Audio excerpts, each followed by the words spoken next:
Okay, so this is the DC panel, so I'm really sorry. All right. No, I'm sorry, man.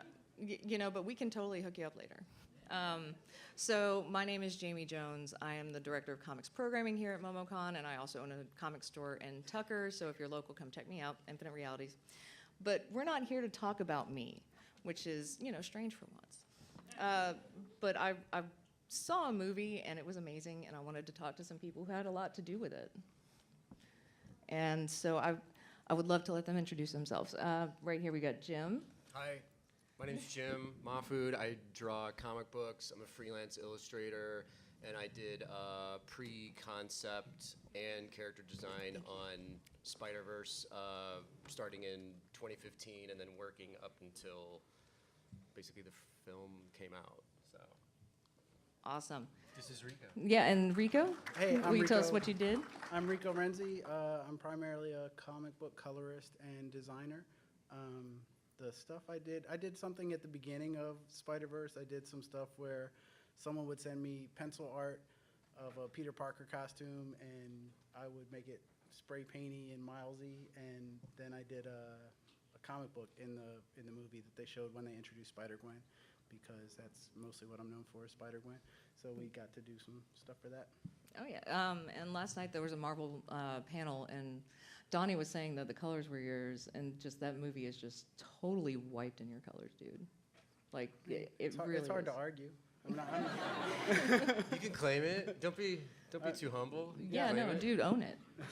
And at the end, definitely not at the end, though, is Fabrice Sapolsky. I'm saying that correctly, right? Yes. Okay. So I'm Fabrice Sapolsky, and unlike everyone else, I'm not connected to that movie.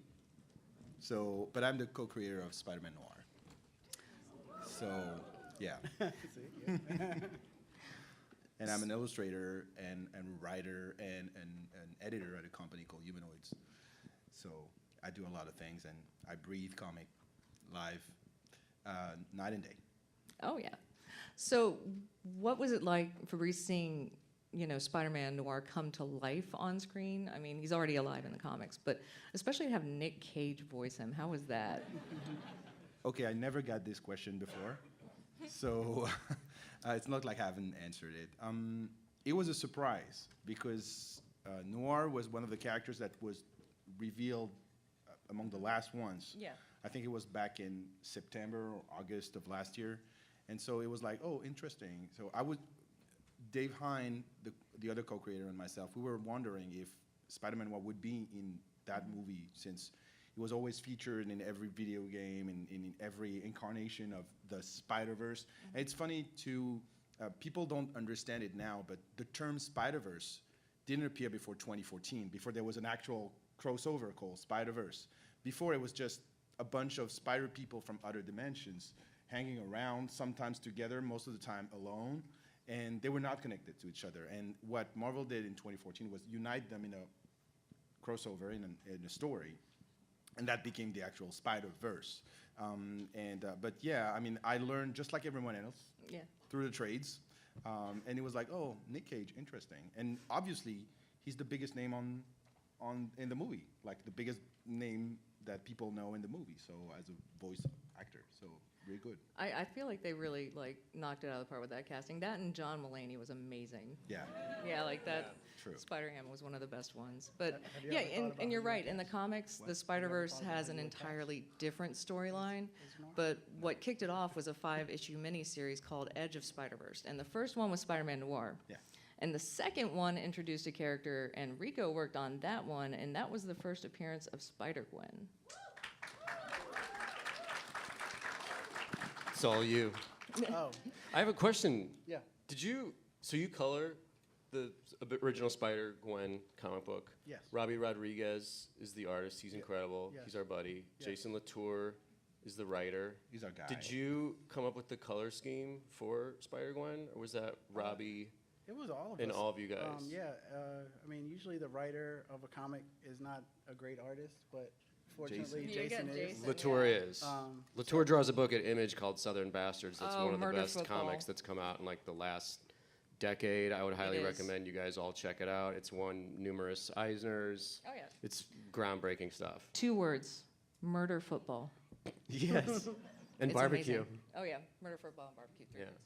So, yeah, I mean, we had that benefit of having a great artist as our writer, and so Jason, Robbie, and I always pass around designs for all the characters in the book. So, I think that's the main reason things come out so unique is because it's not just one of us, you know. Right. Robbie, he's super high energy. He's not a superhero guy. Jason is like a hardcore Spider-Man guy. I'm not really. I was always more of an X-Men person. So like, I kind of got that like superhero outcast feeling. So I think like all that mixed together just is what made Spider-Gwen resonate with people. It's a winning formula between the 3 of you guys. Thank you. It's awesome. It must be a trip to see all these people like cosplaying. Yeah, man. I was As gonna the say, we got Gwen character, over here it's- and it's- Noir, it's everybody's crazy. here. Yeah. You know what, I have to say, that was one of the things I loved about Spider-Verse is now everybody can cosplay Spider-Verse, or Spider-Man. There's a Spider-Man for everybody. Like, Yeah. I'm gonna go Yeah, out for and get a sure. spider suit and some sweatpants. And there are a lot of Good.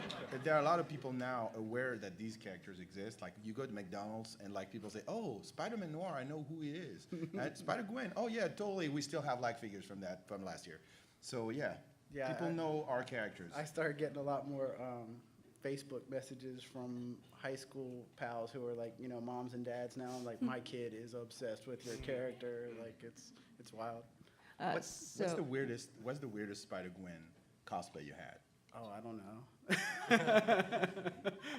There's so many, like, immediately when it came out, there were so many bootleg, like, Yeah. Chinese suits, like, of, they did, like, a Venomized version of it, immediately.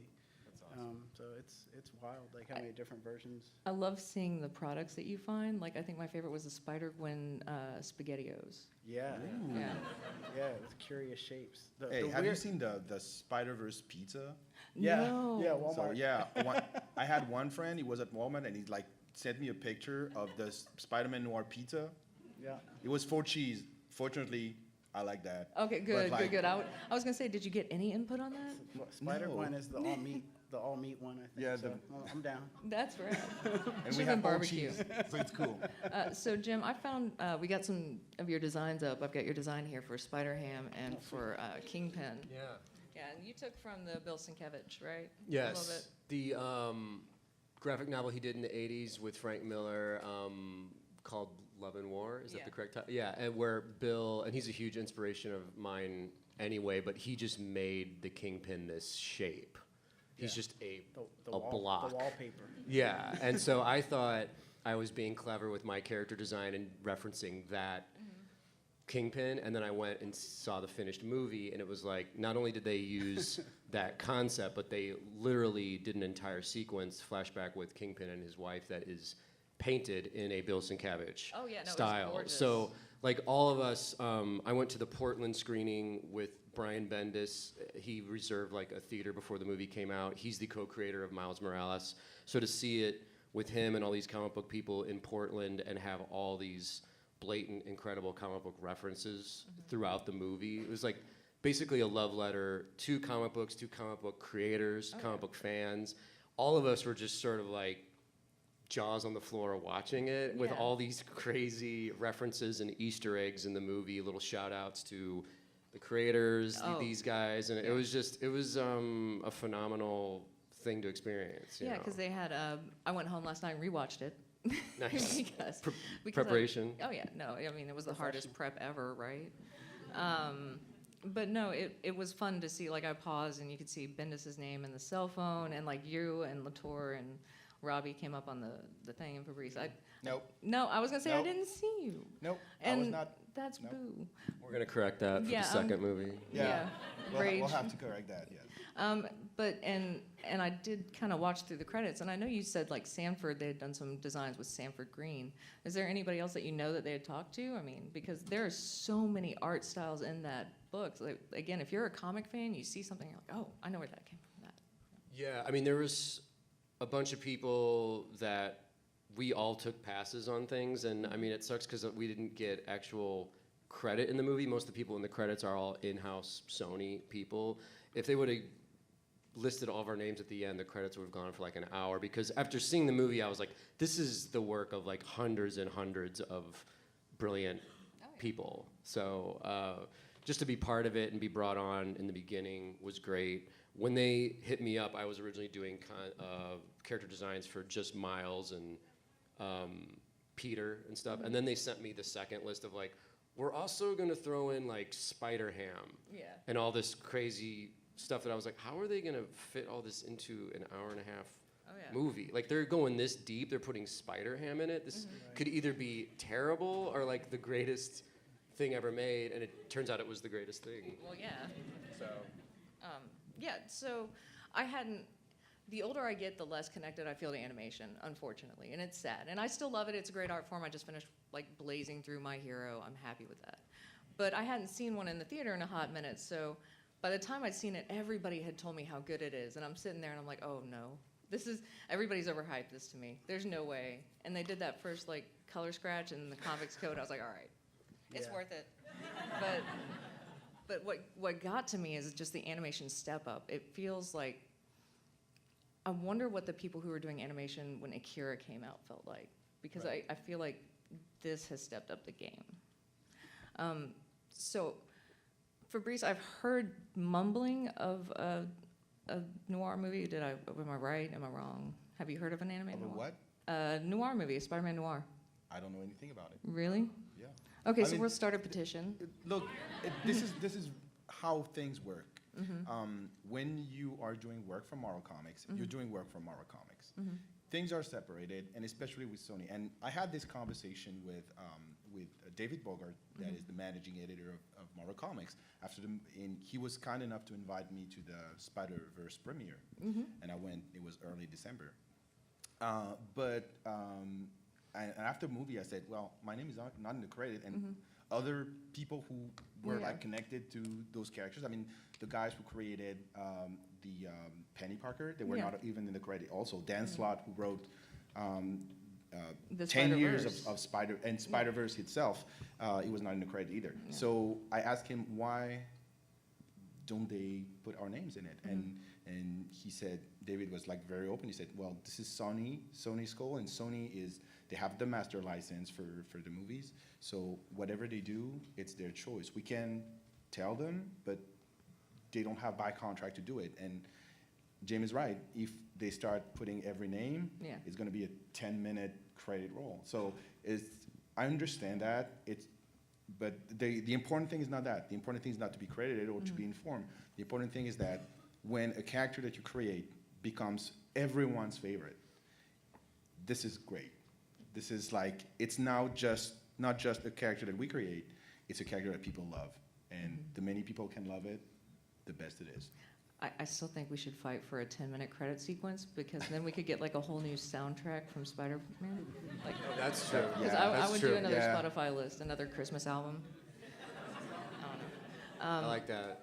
So, Rico, your colors are killer. Like, straight up, that's what sold me on the book. Thank you. Like 100%, the colors. Thank you. This guy's good. I know, right? And also in the Spider-Gwen sequence in the movie when she's telling her quick backstory, I mean, that entire color palette is his. It is. He's too modest to claim it right here and right now, but I'll Seriously, it's shout him him. out while we're here. Come on, he deserves the love. He does. Thanks, buddy. Thank you. I have a personal belief deep that colorists are under-recognized and under-appreciated. And By the way, we should stop calling them colorists. We should call them color artists, because Color that's artists. that's what they are. Okay. Color artists. that's fair. I apologize.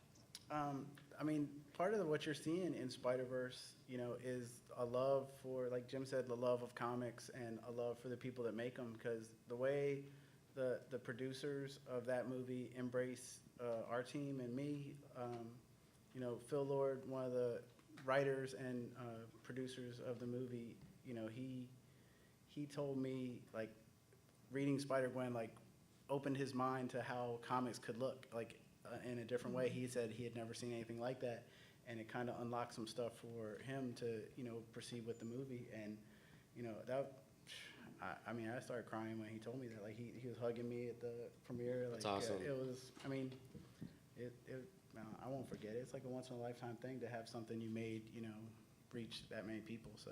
Those guys did it right.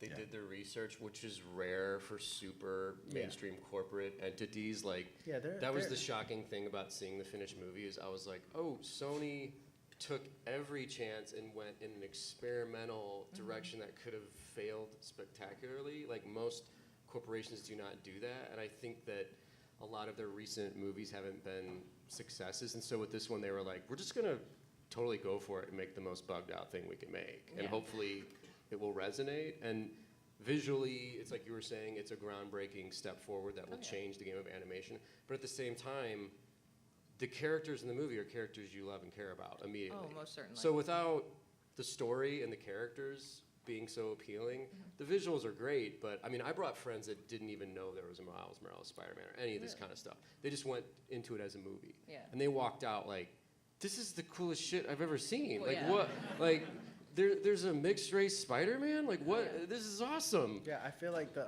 opening scene of, you know, the Miles stuff at the very beginning, it's just like immediately makes you fall in love with him.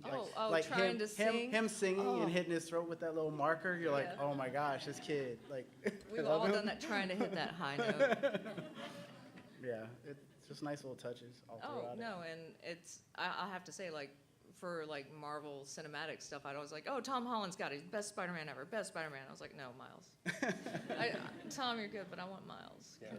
Like, because it's so easy to connect with.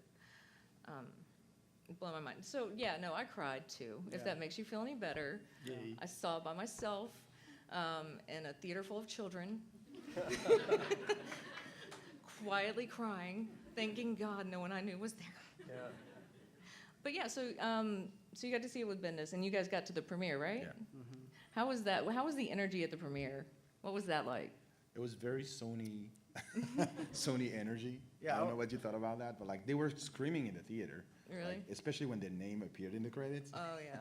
And we were like, there was a block of seats that probably Marvel got, and that we were all together. All the creators were together at on one side, on the left side of the Yeah. theater. It was like really fun because we don't often have the chance to talk to each other or to see each other because Yeah, that's we the first live time in I met you. yeah in different parts of the U.S. or even outside. I mean, Giuseppe Camuncoli made the trip from Italy to be at the premiere. And like when I asked him, well, did you come like all by yourself? Yeah, I took a ticket and I came just for the premiere. Yeah. And it's like this is how important this movie has been for us and how Spider-Man is for all of us. But yeah, it was a big show, and they privatized the street in LA. It was like amazing. Yeah, I sat next to Dan Slott at the premiere, and you have never heard a grown man cheer so hard Yeah. for a spider buggy. Oh Like- yeah. Oh yeah. Like when they pan in. Well, he through also the- brought it back in the comics. Yeah, Like he was so excited. He was cheering a vehicle. Yeah. Yeah, he was like, well, not any "Oh!" vehicle, the spider buggy. Yeah, he was crazy excited. That's awesome. So did y'all sit through the? I know you had to see the post credits, right? Oh yeah. What were, Something that's interesting is I don't think you realize how last minute, like they're working on it until it comes out for wide release. Like there was, you know, I don't know about you guys, but I saw several versions of the film, and I think that one that we saw the premiere, I've seen it since then, and there was things that they changed, you know, since then, like before it had wide release. Yeah. And it's like they're just working on it until it's out. yeah. You know, it's tough. Yeah. Well, I thought putting out at Christmas, putting out the Spidey on the Spotify was a good call. Yeah. You know, Christmas just- the yeah, that Christmas was great. record. Yeah. That was great. Yeah, the post-credits thing with Spider-Man 2099. I mean, that's Right. another serious, deep cut of Okay. like, what? How are mainstream people? This is such an inside reference that this is incredible that they're even doing this. Like, the Well- sky's the limit now with all this stuff. It's cool. I think a little bit. I think a younger generation is getting it now because of the meme. You know, the spider meme. Like also the one like I'm sitting here at my desk, whatever. Yeah. Yeah. Yeah, there was a clarity to the storytelling that you know, you thought like with all that stuff it would get really confusing, but I mean, most people I know that didn't, you know, went in cold, didn't know anything about the characters, you know, didn't have any trouble following the story, or you know, you're not asking those questions. You're like, oh, that's another Spider-Man. Right. You know, anyone can wear the mask. You know, that's another Spider-Man. Oh, cool. Yeah. And it's fascinating to see how Spider-Man enters the zeitgeist of a kid. Because you know, I have a kid will come into the store, a parent and like a 4 or 5-year-old, run in and be like, Spider-Man. And the mom's like, I have no idea. I have not shown him any Spider-Man. We've not read any Spider-Man. Just he knows Spider-Man, he knows Superman. But I think everybody can connect with Spider-Man. And again, like Spider-Verse is so cool because they're all there. There's somebody for everybody. Yeah. Yep. Yeah. But seeing Spider-Ham on screen was super dope. Yes. That was one of the more obscure '80s comics that was coming out that I bought as a kid. That I was like, Spider-Man is a pig. That's Yeah, cool. So, yeah, It's weird, you know. I grew up with those Peter Porker books as well, and you know, when we were starting Spider-Gwen, we were kind of like, you know, we're gonna make Spider-Ham Gwen's Jiminy Cricket. You know, he's gonna be like her conscience. Like if she gets bonked on the head, Spider-Ham's gonna be there, you know, telling her some stuff. And you know, when we heard that he was gonna be in the movie, you know, me and Jason started pitching Marvel, like, let's do a Spider-Ham book so we can have a book when this movie comes out. And you know, it took forever, and we finally have like a one-shot coming out in July. It's Spider-Man Annual #1, and it's just a one-shot with Spider-Ham. You know, Gwen's in it, Miles is in it, a whole bunch of other animal Marvel heroes are in it. But it's Is it a Miles Meowis? Or s- Meow no. Meows Morales. That's it. Yeah. It's Um, adorable. Yeah, they work at the Daily Beagle. You know, so that's going to be out in July, so look for that. Is Doctor Doom? Dr. Doom, yes, he's in there. These jokes write themselves, guys. Come on. You Yeah, can just that's throw out out your own July. ideas to Marvel, and they'll probably be like, "That's cool." So it's It's ours now. Jason wrote it. Dave LaFuente and I are doing the art on the main story, and then Jason is doing the backup art, and he co-wrote with Phil Lord and Chris Miller, who did the movie. So it'll be neat. So Fabrice, when you created Spider-Man Noir, what were some of your influences for that? Oh my God. Well, first, again, realize that when I came up with that idea for Spider-Man Noir, it was 2006. So it was a long time ago. Yeah. There was no Spider-Verse. There was not even like, alternate universes were not even a thing anymore. Like, Marvel stopped doing it. DC just stopped doing their program, their Elseworlds program. So it was like, I'm not even sure this is going to stick. And I'm not even sure that Marvel is going to want it because it's so different, and it's not the trend anymore. So, and I woke up that day. I can tell you it was December 6th, 2006. I was in London, and I got a flash. I got an idea for that character. It was all black, and he was like, he was wanted for a crime he didn't commit, and he was like swinging and trying to escape the cops. Yeah. And so I had the title, Spider-Man Noir. And so I took it to David Hine. I happened to have breakfast with him that day. It was totally unrelated. It was like just a friendly breakfast because I've known David for years. And David told me that it was the worst idea ever heard. And so I was like very disappointed. And but okay, you have more experience than me. You know your shit. No problem. So I took, it was in London, so I took my train back to Paris because I was living in Paris at the time.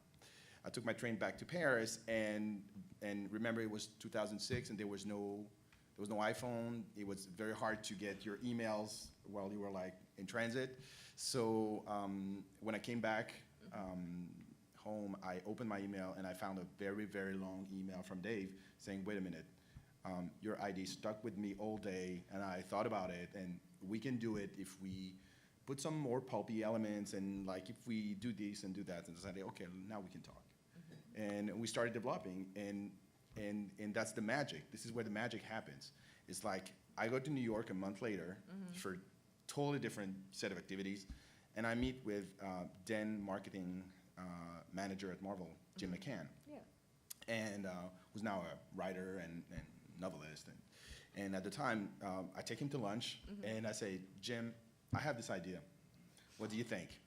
And he was like eating his sandwich, and he said, I didn't tell you anything, but this is exactly the thing that Marvel wants to hear right now. Awesome. So I come out of the restaurant, literally, I call Dave, and I said, Dave, we have to finish the pitch in 24 hours. Yeah. We finished the pitch. We sent it to Joe Quesada. Joe Quesada at the time was the editor-in-chief of Marvel. And like 15 minutes later, Joe said, I'm interested, let's talk. And the rest is history. We did the series, two mini-series, and then Spider-Man was in video game, and then he was in action figure, and we're here. So, That's awesome. yeah. Does anybody have any questions? Cool. So we've got a mic over there, if you want to kind of line up over there with any kind of questions. So yeah, I'll just talk for a second while we're waiting. No, seriously though, the Spider-Man's always been too tragic for me. Like straight up too tragic, because he's always like getting knocked down. Yeah, he always gets up, but it's always heartbreaking. Like it's never just a knockdown. It's like a knockdown and some like salt in the wound. But Peter's a guilty guy. I know. Because of the Uncle Ben thing. Yeah, he just wears it. So it was really nice to me to be able to just love the characters and get into it. Also, like, I hate to say it, I know fans don't own a character. We love it, but Rico, I remember fighting to order Edge of Spider-Verse because it was like, oh, why would we order this? It's one of those weird miniseries. It's not going to go away. I was like, no, this. Like, and with Noir too. I mean, I was like, this is dynamic. This is a good story. This is amazing. So I feel kind of like I love her. So to see her, like, I felt kind of proud. Yeah, we had no idea, that would turn into something. All right. How did the collaboration between like Nike and Jordan and Marvel and the Spider-Verse team, like how did it come about between animating the Jordan 1s and then them actually releasing a physical shoe for the sneaker community? I'm also curious. Yeah. It was like the first trailer came out, and I saw Miles in those Jordans, and I was like, this is different. Like that struck me like immediately. It's like so much more about a character by the sneakers they're wearing, and I couldn't believe that they did that. So I don't. Sony must have worked some kind of deal with them to put them on screen. If you remember at the premiere, they had a truck. Yeah, Foot Locker had a truck at the premiere. They were a truck, and they were like selling the shoes at the premiere to people who were in the theater. So it was like crazy. Yeah, but I don't know like who brokered that deal. Like if Nike pays them, or if I don't know how it works. I'm curious too, but I'm gonna check it out for you. I think it's just being smart and seeing a good thing. Product placement. Yeah, so Yeah. Nike owns Converse as well. So I was like, Gwen wears Chucks. Where's my custom Gwen Chucks? I have been mean, waiting. I got these right. These are as Gwen as you can get. Those are awesome. Wow. Thanks, man. What you got? So I've been wondering, have you heard of the spider sonas? And if so, are there any that stuck out to you? Yeah, I did one. Mine was like in a big comfy sweatshirt and shorts. I just had like the grifter Spider-Man Yeah. mask. Oh, nice. The bandana. Yeah, I love them. I've seen so many cool ones. There was like one that was she was a wolf spider, and like she was all brown and stuff, and I thought that was really neat. Yeah, thank you. That was really cool. One of the things that I think makes Spider-Man 2 and Into the Spider-Verse the absolute best Spider-Man movies is that both have like this very central idea and theme that they follow through to the end. For example, Spider-Man 2 is all about the consequences of being a hero, and Into the Spider-Verse is all about how anyone could be Spider-Man. What other Spider-Man related themes would you like them to explore in a Spider-Verse sequel or any other Spider-Man films down the line? Wrestling. More wrestling. That would be awesome. Like a lucha libre Yeah. with just all the spiders, Yeah. like a spider royale. I feel like they should put that in the next credits, like the next end roll. I'm into it. Because I mean, like you can tell how much they loved it from that end credit even. Oh, Because yeah. it's Yeah. nonstop. It's just like, oh, instead of just rolling, here's Spider-Man doing like a weird conga line on some skates. I want to see a movie with all the scenes that they didn't put in the movie. Yeah, like the director's Yeah, cut. directors, Watchmen, director's cut. Somebody called Zack Snyder and got him to do a cut. No. That would be interesting.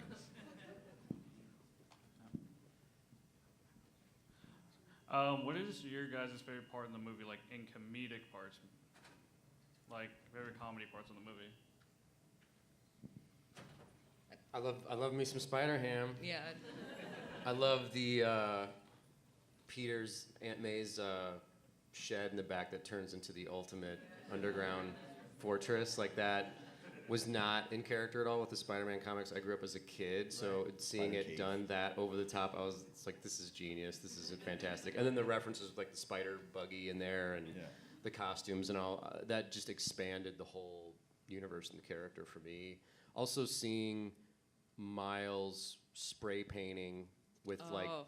Black Sheep playing 90s hip hop reference. I'm a big music fanatic, hip hop kid, ex-graffiti writer, painter, and if you would have told me 20 years ago there'd be like a mixed race Spider-Man spray painting in a mainstream movie in theaters, like my head would have exploded. Like that's incredible. So for me, that moment, him and his uncle down in the New York subways, I was like, I can't believe like what I'm seeing here. This is fantastic. This is a new era.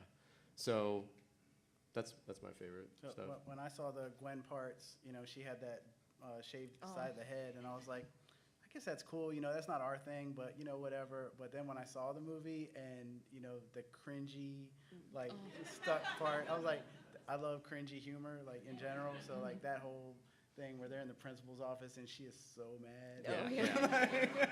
Like, yeah, that's my favorite part. To me, it was a shocking moment to see Spider-Man Noir as a comedic character. Yeah.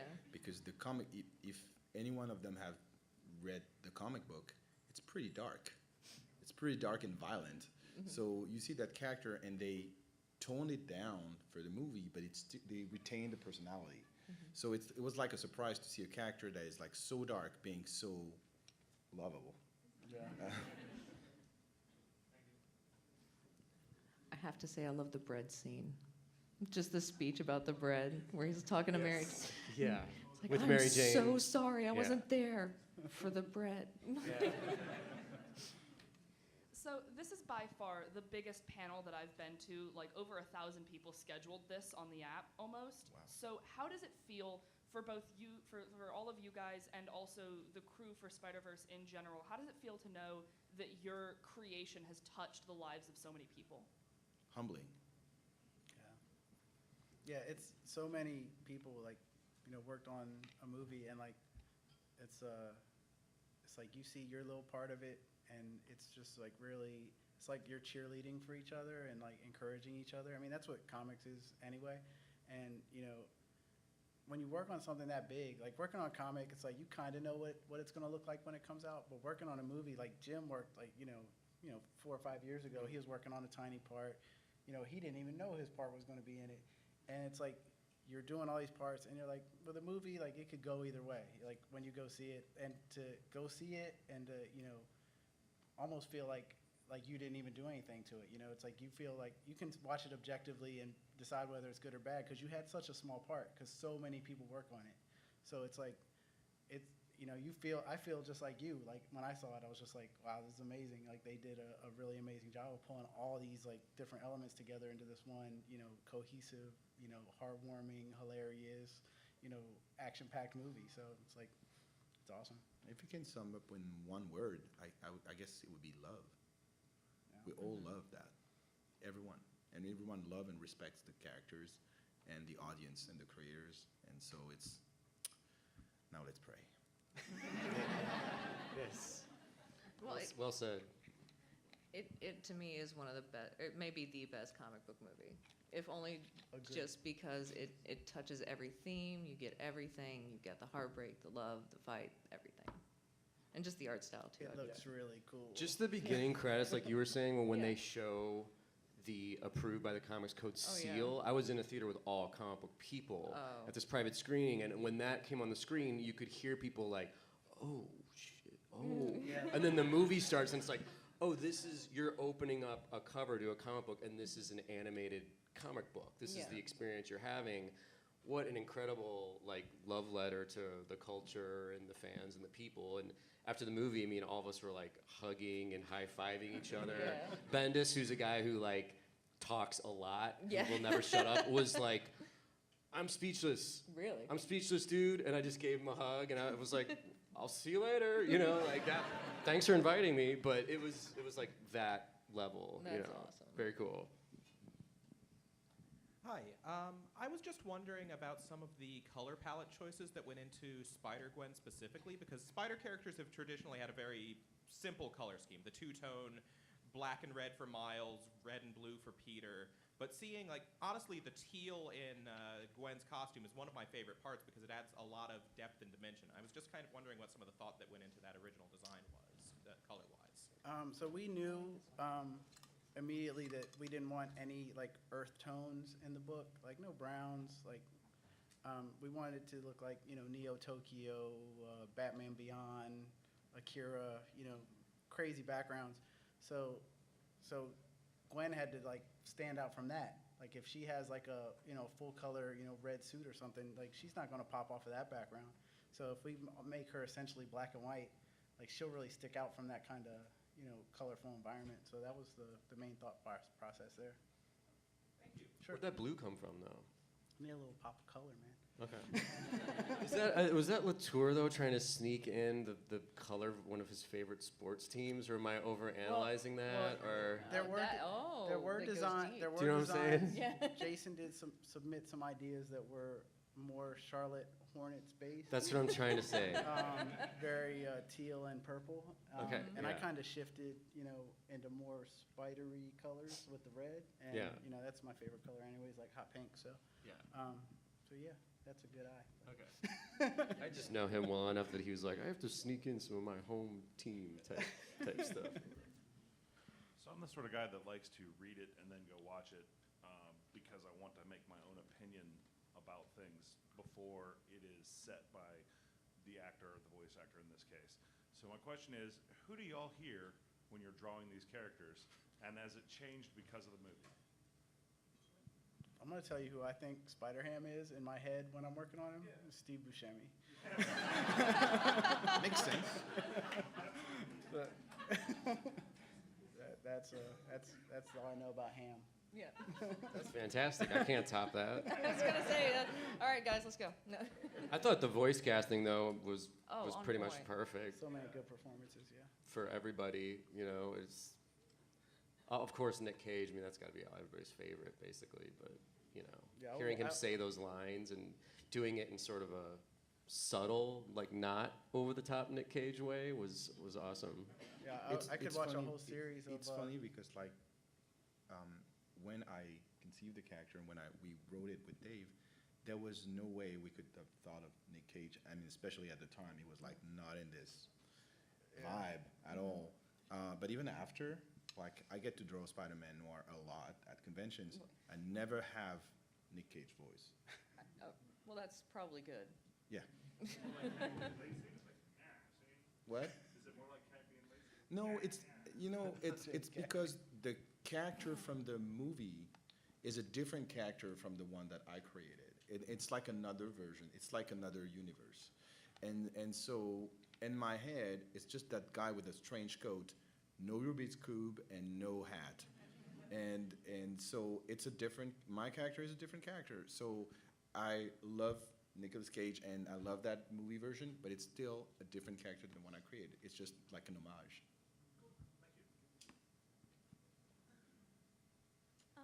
Hi. First of all, I really want to thank you guys for creating such an amazing movie. It's like one of the best animated movies and best superhero movies of 2018.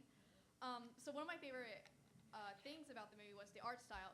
The clash of different styles and colors really just defined the chaos of universe colliding. So what was the thought process behind using the different art styles? Were you guys afraid? Were you worried about how it was going to turn out? And how did you guys make it work in the end? I got you. Yeah, you got it. I can't speak for the people who decided on that, but I would say it's a love of comics and wanting to kind of respect like where each character came from, and and almost make it look like you're reading like an anthology title, like an anthology comic with different art teams, because each character has their own vibe, and I think that was the idea behind that. I would say something about crossovers, because for comic book people, crossovers are like an old thing. Old like, hat. Yeah, we've known crossovers forever, okay, basically. But in the other mediums, like movies and television and animation, it's still something new. And what the Marvel Cinematic Universe did was like bringing that to the movies. And then we get Spider-Verse, and for us it's normal, but for a lot of people, like seeing all those different universes clashing, it may be different. So for us, it's not a surprise, because if you read comics for like 15, 20, 30, 40 years, it's like, oh, this is a crossover. And in comics, if you read comics, you will get that it's a normal thing. So yeah, they just kind of conveyed that into another medium. And if you check out the Art of Spider-Verse coffee table book, the hardcover, that book does a really good job of kind of breaking down the decision-making process of Sony on how they kind of pieced all this stuff together, from like the background team to the character designers to the guys that did the actual little insert comic book animated things in the movie, the guys that did like the backstory flashbacks. Like Spider-Noir's flashback is a very quick thing, but it's illustrated in sort of like a Alex Toth 30 style. So there's like 30 different reference points of visuals that are happening in this one movie, and that's what makes it so incredible. But the book actually does like a good job of kind of breaking down like how this formula was put together by these guys that just they just did it right, I mean, they went in an experimental direction and it worked out. It was very, very cool. And to Fabrice's point, again, like we're all used to crossovers. It's like, all right, whatever.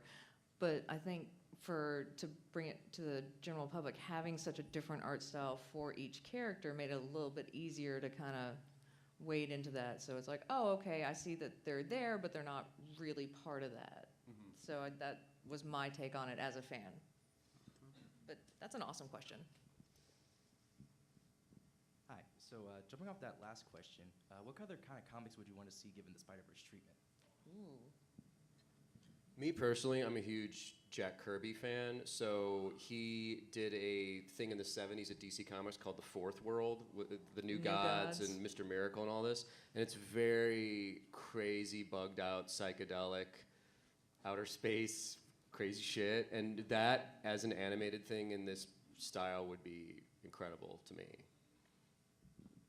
I wouldn't like to see anything look like Spider-Verse. I would like it to be an inspiration for other studios to experiment and do something that honors the source material more. Like he said, like if it looked more like Kirby, I think that would be amazing. Like it had that kind of energy. I think Thor Ragnarok was really like influenced by Kirby's like far out space stuff in a great way. And I just think like being original, I think that should be the lesson that you learn. Not to make it look like this, but to make it original. For me, it would be about the same answer. I would have picked Machine Man over Machine Man, over yes. other characters, because I'm a huge Machine Man fan, like the Kirby style. But yeah, you're right. The good thing about comics is that you have as many styles as you have artists. So DC Comics does that in their animated movies. They try to honor the creators by tweaking animation so that it looks like a certain art style. They recently did that with Mike Mignola with Gotham by Gaslight, and they did it with countless other Frank Miller, and then even Ed McGuinness, and like Superman, people who are like very distinctive style, and they try to adapt it. I think it would be interesting to experiment on Marvel styles. I mean, I want to see a Jim Lee version of the X-Men. I want to see I want to see a John Romita Jr. version of Spider-Man. I want to see like different kind of style and melt it with other different influences, maybe more modern or like totally different. Everything will be interesting. Thank you. Yeah. Again, a dog pile on here. I would love to see somebody do like break out like Spider-Verse, not do like a copy, but like change things, but a Kirby. Oh my God, because Thor Ragnarok was very much Kirby. All the stuff on Sakaar was very, very Kirby. So I can imagine like that'd be rad. It'll happen at some point.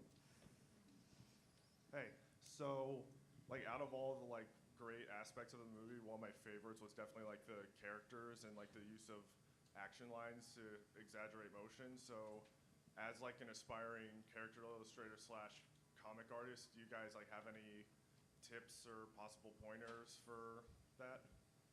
Look at manga.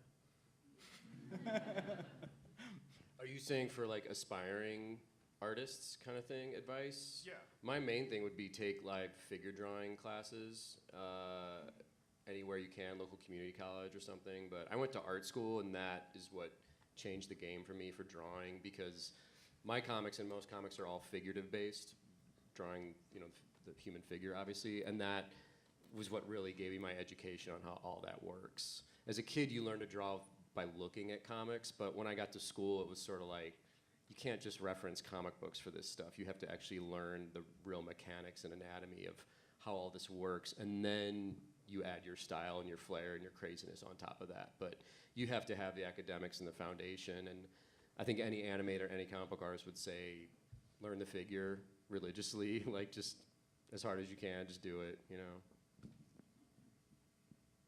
Thank you. This might be a little bit like the Air Jordan question where you don't have an answer, but that's totally fine. I really loved the original Penny Parker spider robot design, and I was wondering if you guys had any idea why they abandoned the Neon Genesis Evangelion inspired design for this little more cartoon. I still loved it, but it was very not what I thought I was going to see. And if you guys had any clue why they abandoned that. I don't really know, but I sat next to Jake who designed Penny Parker and the original spider robot. He sat in front of me at the show, and he was kind of bummed out that they changed it. And he said, I guess I really liked your guys' design of Spider-Gwen because they didn't change her at all. And I was like, ooh, sorry, buddy. You know, like, You were secretly relieved that they didn't change it. oh yeah. Well, like, that sucks for you, but. My guesstimate, production call. It was probably way easier to draw a rounded kind of than to animate like a Gundam think, type thing. and also like the way that thing could emote with the LED Yeah. face, that might have been something like It's that. also more friendly, less scary. And also That's maybe true. maybe they For didn't sweet want it to be ones. too close to Neon Genesis. Like, look, Like- that could have been like a copyright type of issue. Well, but maybe in the sequel. Yeah, you never know.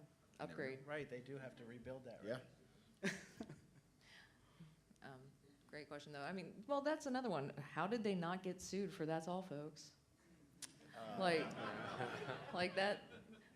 All I can figure is it's just the stutter is the trademark. Good point. That's amazing. Yeah. For future Spider-Verse movies, what versions of Spider People would you like to see?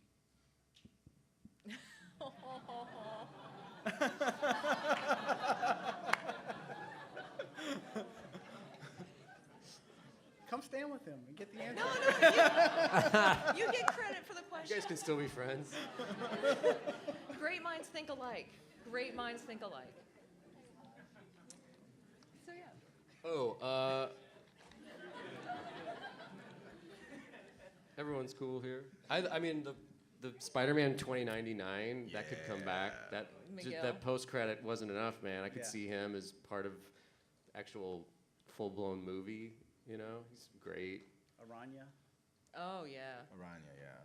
Scarlet Spider. You're wearing the jacket of someone I'd like to see. Yeah. Yeah, Spider-Woman. Yeah, Jess Drew is in. She's in the next little thing. There's a thing with her in it Oh, coming up. Sweet. that's awesome. But no, that's a great jacket too. I love that. That was a Chris great Anka. costume redesign. Chris Anka. Anka's amazing. He's dope. I have an Emma Frost that he did. Oh yeah. Oh yeah. That's awesome. There's Gwenum. Yeah. Oh, Gwen would be rad. could be. Yeah. Is that a sanctioned cosplay, or did you make No, that? She made that.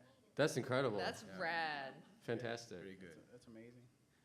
That was an excellent question, though. Yeah. From both of you. From both, yes, yes. In the comics, Spider-Man Noir has taken off his mask, but in the movie, he did not take off his mask because all the other characters did take off his mask. Did they want to do his face design or no? That's like my question. You mean, in the movie? well, you see him without the mask in the comic book because there's more space, more time for exposure. And if you notice, Spider-Man Noir in the movie is not one of the main three characters. Then you have like Miles Morales, Peter Parker, like Spider-Man, and Spider-Gwen. These are the main characters that were decided to be like the leads, and Spider-Man Noir is in a little bit in the back. Now, if they give Spider-Man Noir his own movie, you'll see him without the mask, I'm sure. Do you think he just looks like an old busted Peter Parker?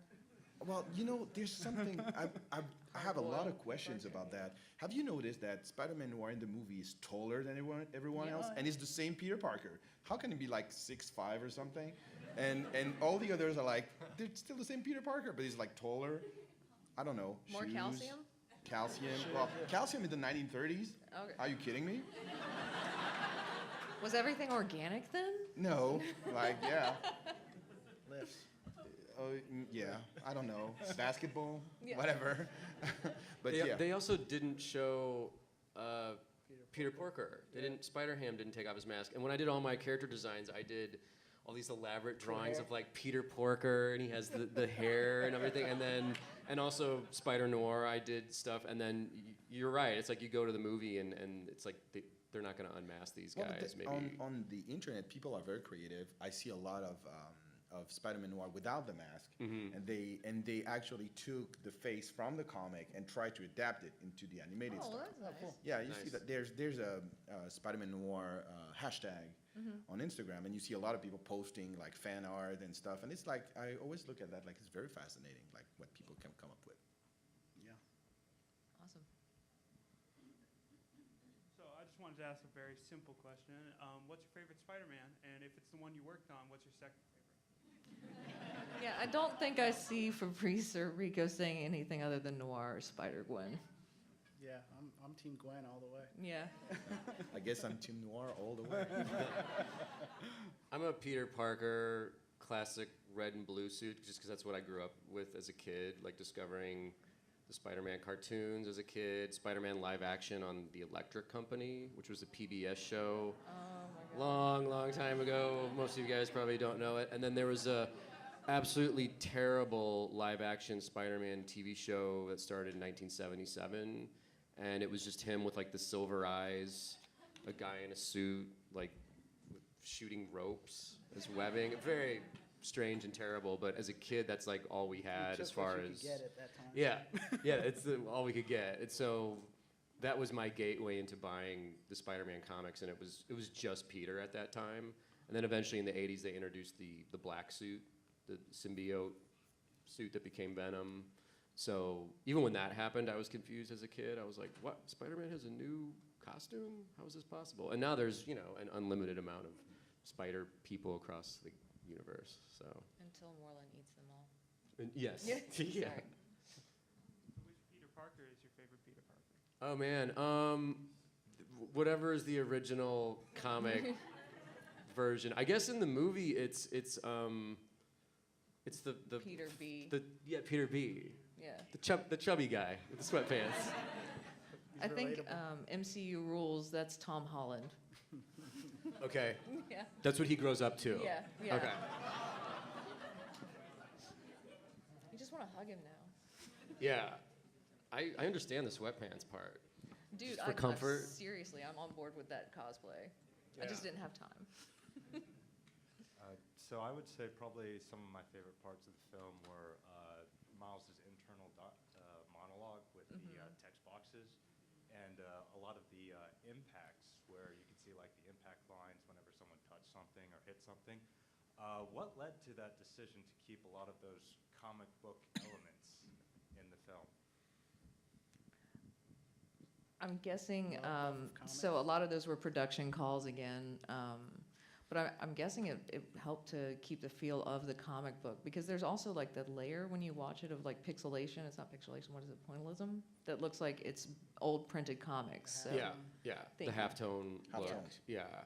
It's I mean, I think it was just them figuring out like how do we make this a moving comic book, and all that, the dialogue balloons, narration balloons, speed lines, all that was just ingredients into making this seem like, you know, this is an animated page of comics. And you have the more, like the backgrounds, if you notice, are more like a hyper realistic, stylized New York City. And then you have these super cartoony elements that kind of bring you back to like the comic book world of it. So I think they did a great job of like melding all this stuff together. It must have been just a room of people trying to figure all this stuff out over many, many months or, you know. Years. I'm assuming there's a lot of experimentation involved with putting all this together. Ong Lee tried to do that with the Hulk movie, and it was horrible. Oh, Like- God, that's right. Yeah, because it was all the squares and stuff. Yeah, It took. I forgot about It was that. only like 5 years ago. I was like, he was trying to make a comic. I think Scott Pilgrim achieved it successfully. The comic book elements visually. yeah. Like that was really great. Yeah. All right, thank you. And I think this will have to be our last question, and then I want. Oh, okay. No, we'll do two more. Two more. Where did you get the sound effect from whenever Prowler enters the scene? It's like an elephant. It's like an elephant Really? scream. That's awesome. I think on Twitter somebody was talking about the sound production of that, but the person who did the score actually amazing. Yeah, the score actually got a hold of that sound and included it in Prowler's theme as well. So it's just like a elephant. What do you call it when an elephant screams? Yeah. Like, I don't know. Trumpets. Yeah, trumpet. Yeah, elephant trumpet is. Roar. Mm-hmm. All right, thank you. Hey, with all the talk about things from the comics being incorporated into the movie, the stylistic things, the movie playing as an animated comic almost, I was wondering if there are any things either from the movie or from cinema and Hollywood in general that you think might make their way into comics as styles or techniques that could be used to improve things moving forward. Have you guys noticed that? Improve or give a different experience. Have you guys noticed that after Spider-Verse, a bunch of Spider-Man covers from Marvel had that same kind of feel? Oh, yeah. With the dots. They brought it back. actually got Patrick O'Keefe to do Miles covers now, Yeah. who was one of the art directors on the There you movie. go. Yeah. Yeah. I think they did a lot of this movie is love for the comics. And I know it's not, if you've read if you've read Spider-Verse and Edge of the Spider-Verse, the story is nothing alike at all. But the concepts are there. But I do recommend you go reading it. So I would like everybody to take a time to pimp yourself and tell me what you're doing, where you are, and how we can find you. Yes. You can find me here at the show in Artist Alley, Table 3. I write and draw a book for Image Comics called Girl Scouts. There'll be a new series of that next year. I have the current trade at my table here. I also work on the new Tank Girl comic books. And I'm currently doing some animated stuff that I can't talk about, but it's with Star Burns, the Rick and Morty guys. So that's exciting. And I mean, after seeing Spiderverse, I was like, oh, I need to have my own cartoon of my stuff happening now. So I'm kind of like working on making that happen. And I'm on Instagram under just my name, Jim Mahfood. You can check it out, daily updates and all that fun stuff. Here at the show, I'm at AA32 on the other side of the aisle from him. And online, I'm at WhoIsRico. And my website is nolongermint.com. And please check out that Spider-Ham book Spider-Man that's coming. Annual. It's a Spider-Ham book, but it's called Spider-Man Annual #1 because of marketing. Because reasons. All right, and me, so I have plenty of stuff. Yes. At my table, it's AA2, Artist Alley. You will find like Spider-Man Noir art prints, and I do commissions. I sold out of everything else, so I think it's a good sign. You can still find Spider-Man Noir. So next week, Marvel finally re-released a collection with all the stories, so you will be able to find it at a comic store near you, like Infinite Realities, for example. Thank you. Nice. And so you'll have that. My other creator-owned book, Intertwine, is still on sale. So you can buy that from everywhere it's sold. It's a Kung Fu Noir series, and you'll probably like it if you like Spider-Man Noir. As a creator, I have a new series that will write and draw coming up next year. And as an editor, because I also have another job as an editor, with Humanoids, we're launching a new imprint in 2 weeks called H1, and I strongly recommend that you check out these books because they're awesome. Yeah, the Free Comic Day book from Humanoids was excellent. Yeah, So thank you very much. if you were a part of Free Comic Book Day, you should have grabbed one. But yeah, thank you guys so much for coming up and talking about this movie that I love so much. I appreciate it. Thank you so much, y'all. That was fun. We're good? Great job. Done. Table